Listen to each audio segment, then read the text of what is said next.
வந்து நம்ம இந்த காலத்து கல்கியை பார்க்கலாம் அப்படின்னு சொல்லிட்டு நான் ஒரு நண்பரை சொல்லி நான் நம்ம வெங்கடேசன் சாரை வந்து சந்தித்தேன்.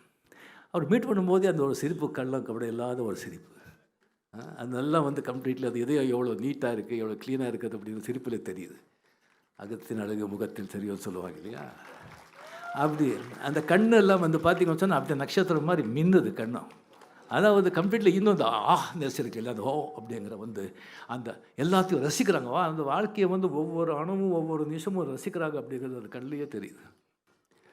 அப்படி அவர்கிட்ட பேசிட்டு இருக்கும்போது 100% he is there. Fast forward கிடையாது, ஃப்ளாஷ்பேக் கிடையாது, முன்னாலே கிடையாது, பின்னாலே கிடையாது. He is there very much. ஒவ்வொரு வார்த்தையும் அப்படியே கேட்குறாரு. அந்த மாதிரி வந்து ஒரு அருமையான மனிதர். அவ்வளோ வந்து இவராக எழுதியிருக்காரு அப்படின்னு தோணும். அப்போ நான் கேட்டேன், அதுக்கு எவ்வளோ கஷ்டப்பட்டுருக்காங்கன்னு சொல்லும்போது ஆச்சரியமாக இருக்குது எனக்கு. சார் அதெல்லாம் வந்து அவர் சொன்ன டைம் இதாகும், அவரை சொல்லியிருப்பாங்க நிறைய. அண்ட் அடுத்தது என்னான்னு கேட்டேன் நான்.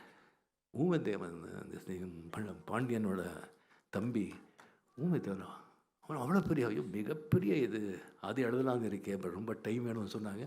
அதுக்காக நம்ம வெயிட் பண்ணிகிட்ருக்கோம் சார்.